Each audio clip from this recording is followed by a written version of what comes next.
Hello everyone, मैं हूं ममता मालिनी। आप सभी देख रहे हैं 10th क्लास। आज हम फर्स्ट चैप्टर पढ़ेंगे क्लास 10th मैथ्स का, जिसका नाम है रियल नंबर। सबसे पहले इस वीडियो में अपना इंट्रोडक्शन क्लियर करेंगे।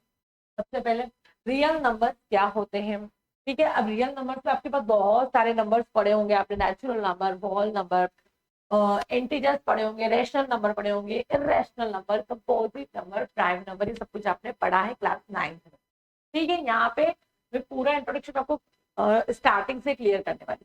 सबसे पहला होता है आपका नेचुरल नंबर।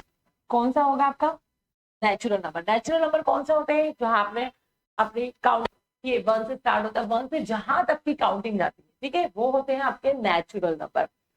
सेकेंड आता है, इसके बाद जस्ट आता है आपके होल नंबर। अब होल नंबर क्या होते हैं? होल नंबर का जो आपकी नेचुरल नंबर है उसके अंदर अगर आपने 0 ऐड कर दिया स्टार्टिंग में, ठीक है, स्टार्टिंग में अगर आप 0 ऐड कर देते हैं, उसके बाद आपके सारे नेचुरल नंबर आ जाएंगे, ठीक है। मतलब कि यानी कि नेचुरल नंबर में अपना मैं 0 कर देती हूँ तो वो हो जाते हैं आपके होल नंबर। थर्ड होते हैं आपके इंटीजर, ठीक है। थर्ड होते हैं आपके इंटीजर्स। अब इंटीजर्स क्या होते हैं? जब नेचुरल नंबर, होल नंबर, इन दोनों में आपके नेगेटिव इंटीजर्स भी कंबाइन हो जाते हैं तो वो हो जाते हैं इंटीजर्स। यानी कि कैसे?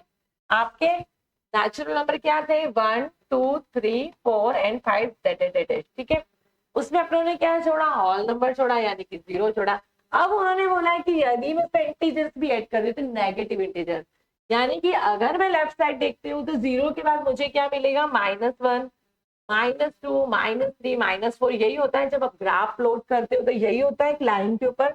तो ये होते हैं आपके इंटीजर्स, जिसमें आपके नेगेटिव इंटीजर्स भी कंबाइन हो।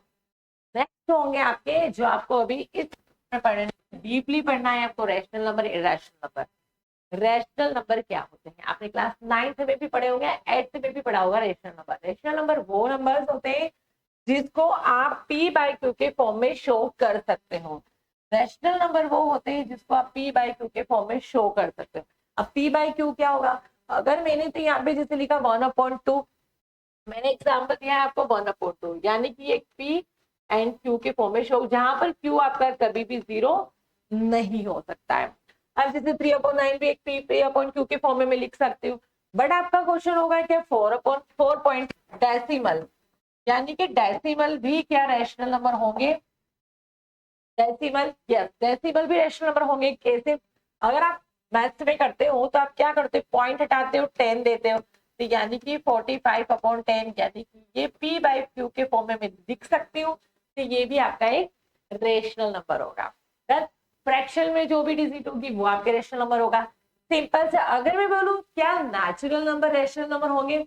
क्यों? सिंपल से बताती हूँ। अगर मैं 3 लेती हूँ, क्या मैं 3 को पी बाई क्यू के फॉर्म में लिख सकती हूँ? मेरा आपसे है कि क्या मैं 3 को पी बाई क्यू के फॉर्म में लिख सकती हूँ? यस। कैसे? अगर मेरे पास 3 है, अगर मैं इसके नीचे 1 लिख भी देती हूँ, क्या 3 के ऊपर कोई इफेक्ट पड़ेगा? नहीं। तो इसको क्या कर दिए? पी बाई क्यू के फॉर्म में लिख दिया है, तो ये भी आपका एक रेशनल नंबर होगा। यहाँ तक कंप्लीट है। तो अगर मेरा क्वेश्चन ये हुआ आपसे कि क्या नेचुरल नंबर जो होंगे वो वॉल नंबर के बाद इंटीजर्स का रेशनल नंबर, तो क्या नेचुरल नंबर जो होंगे वो होल नंबर होंगे? क्या नेचुरल नंबर में, मेरा आपसे क्वेश्चन है, आपने 9th में भी पढ़े होंगे कि क्या जो नेचुरल नंबर है वो होल नंबर होंगे? क्या होल नंबर इंटीजर्स में कंबाइन, इंटीजर्स रेशनल नंबर में कंबाइन?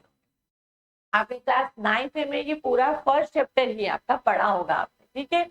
इसके बाद नेक्स्ट स्लाइड देखेंगे। नेक्स्ट स्लाइड में है आपका इरेशनल नंबर। इरेशनल नंबर क्या होंगे? सबसे पहले अपने पाई, पाई आपका एक इरेशनल नंबर है, ठीक है।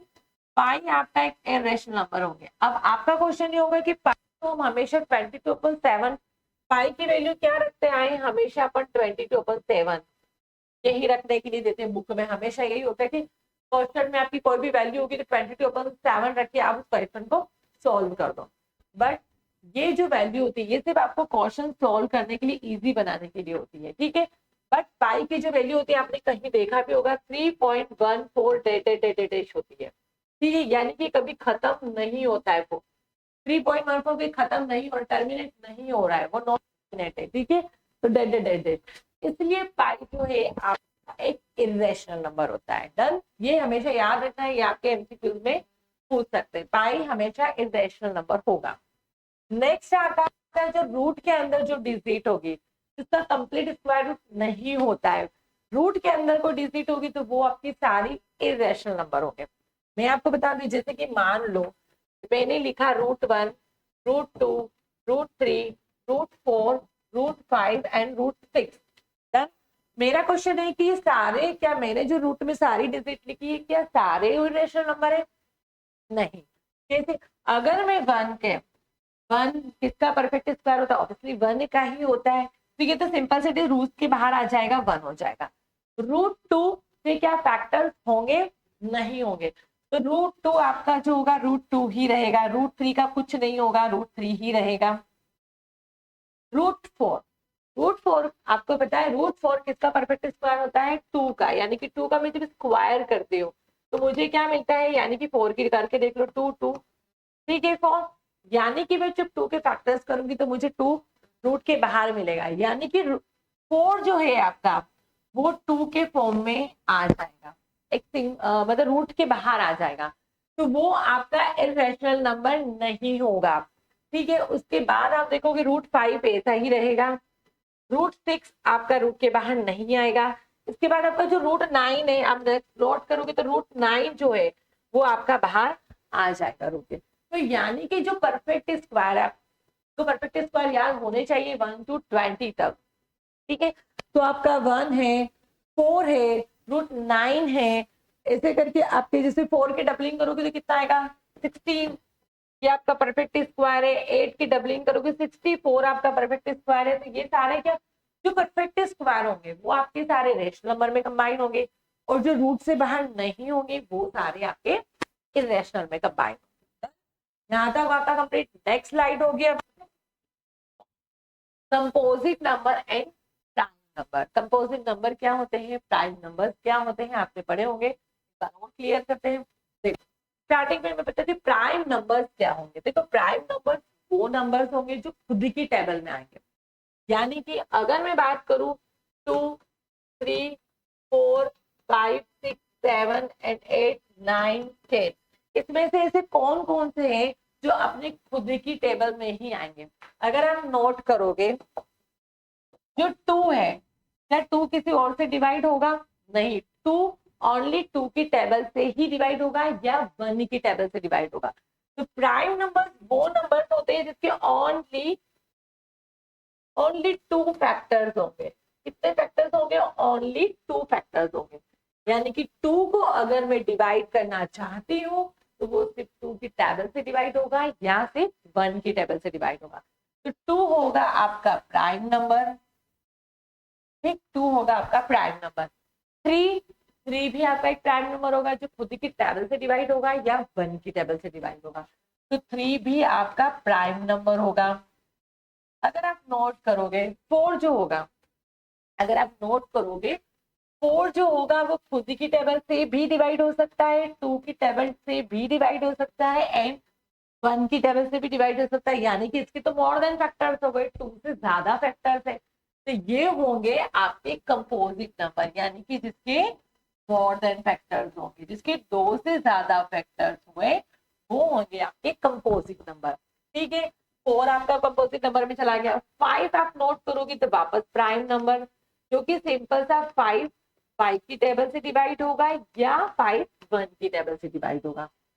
6 आप नोट करना, 6 आपका देखो 6 किस किस टेबल से डिवाइड हो सकता है? 6 2 से हो सकता है, 6 3 से हो सकता है, 6 खुद की टेबल से हो सकता है, 6 1 की टेबल से हो सकता है, यानी कि 6 भी आपका एक कंपोजिट नंबर होगा। बस आपको याद रखना है जितने भी आपके इवन नंबर्स होंगे, जितने भी आपके इवन नंबर्स होंगे वो सारे कंपोजिट नंबर में आएंगे।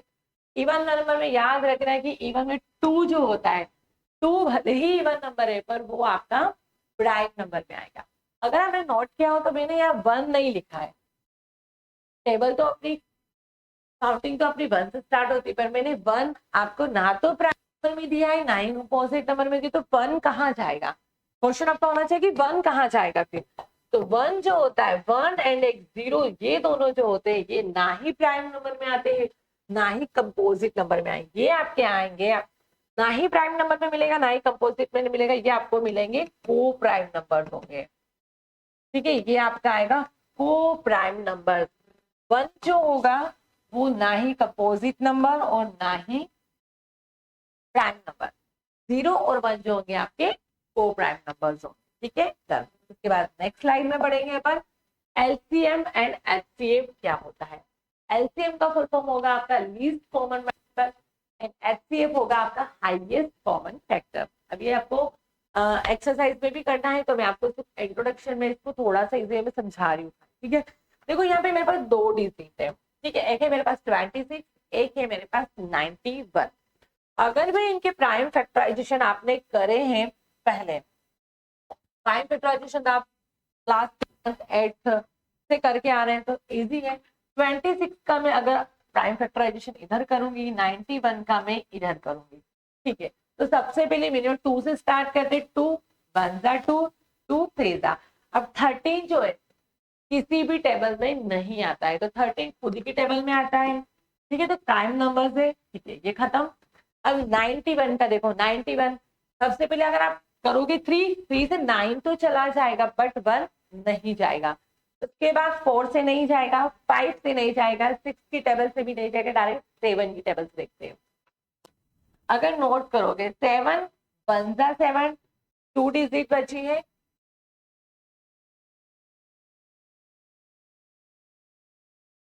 दो डिजिट में इधर दूंगी तो कितना होगा 7 3 जा 13 डन। यानी कि अगर 7 1 जा 7, मेरे पास दो डिजिट बची थी जो मैंने 1 को दी, तो 7 3 जा 13 21 7 सॉरी।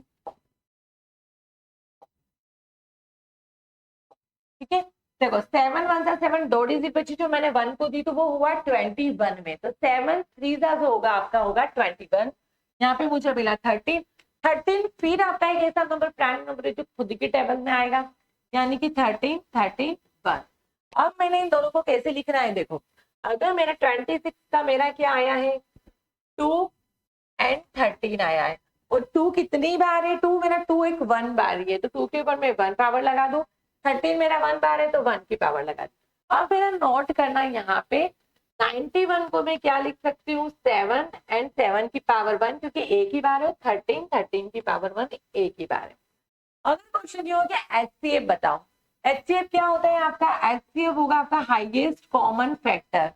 हाईएस्ट कॉमन फैक्टर यानी कि दोनों में कॉमन होगा बट मिनिमम पावर वाला। वापस से सुनना, दोनों में कॉमन होगा बट मिनिमम पावर वाला।